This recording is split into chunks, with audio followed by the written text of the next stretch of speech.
Hello, and welcome to my short tutorial about how to write an essay.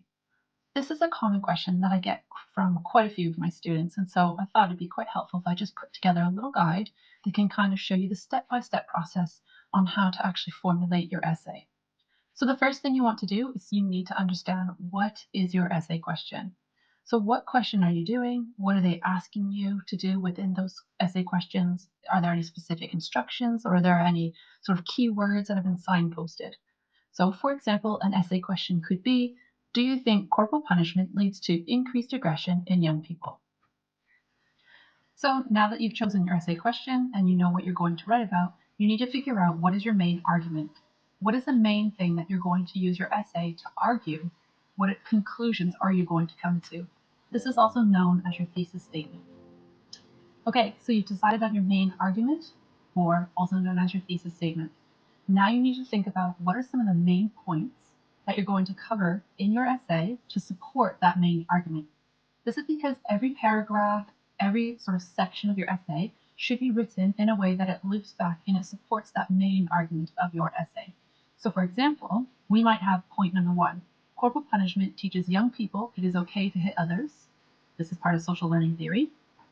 Point number 2, the frustration aggression hypothesis says that corporal punishment increases frustration and young people are more likely to react to situations with physical aggression.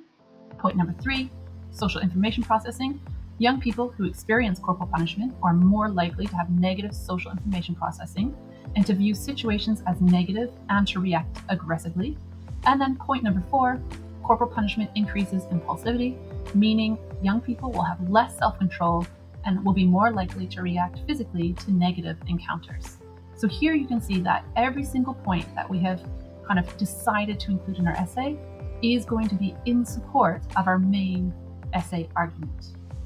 Now it's time to get started on the actual essay. So here you need to think about starting your introduction. Normally we would write our introduction last, but because we've already set out what we're going to do, it's okay if we do it first. So your introduction has 3 different parts to it. Contextual introduction, then you have your thesis statement, and then you have your mapping statement. With your contextual introduction, what you want to do is kind of set the scene for your reader, rather than sort of just jumping into your essay. Let them kind of get used to your topic a little bit. So for our example, we could say, corporal punishment has been made illegal in over 50 countries due to the well-documented negative behavioral outcomes it is associated with. Some believe that corporal punishment does not increase aggression, whereas other research has found that it does. So that's kind of setting the scene for our reader. Next, we then might want to include our thesis statement. So what is our main argument?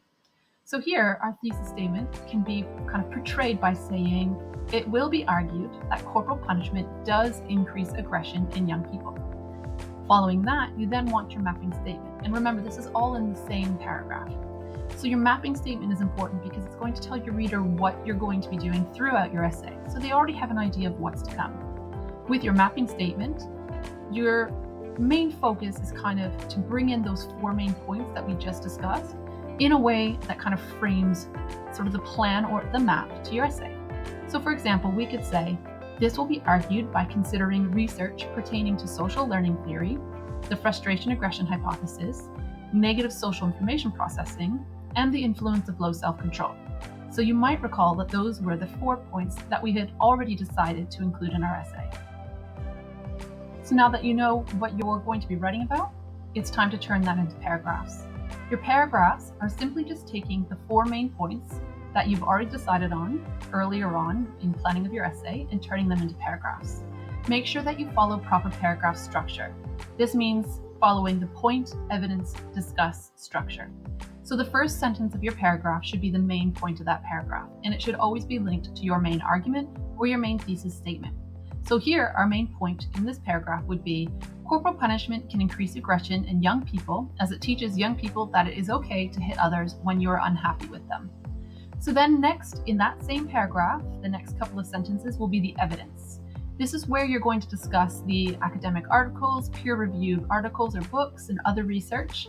And that's what we call evidence, sort of the stats or the quotes or the previous research. Then after that, you need to include some sort of a discussion. If you don't, then you might be assessed as it being too descriptive and a lack of critical thought. This part of your paragraph, the discuss, that is where we hear your voice. This is where you're going to discuss how your evidence kind of proves the main point that you started this paragraph.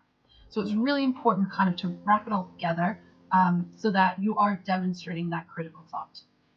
For example, we could say, through the process of social learning theory, young people are more likely to use aggression to resolve conflicts. In a way, that's kind of summarizing our evidence in a way that shows how it proves our main point. Once you finish that first paragraph, you just repeat the process, take your topic, turn it into a second paragraph following point, evidence, discuss, framework. Do that again for your third and your fourth point. Just remember that your paragraphs are only supposed to be about half a page long when it's double line spaced. You don't want your whole essay to only include 4 paragraphs because then the paragraphs will be way too long. So each point could have 2 or 3 paragraphs to help support that main argument or that main point. But for the purpose of this very short tutorial, I just wanted to give you 4 actual points turned into paragraphs. Once you've finished writing up all of your paragraphs and you're kind of happy with how your essay is going, you want to think about doing your conclusion.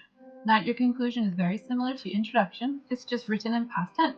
You still have context, and you want to talk about what was your main point, how did you prove this, so kind of reversing your mapping statement, and then it's always good to sort of finish your conclusion with some final thoughts or maybe some recommendations. So what did you do, how did you do it, and then some final thoughts and recommendations. Don't forget to finish your essay at the very end with the reference list organized from A to Z.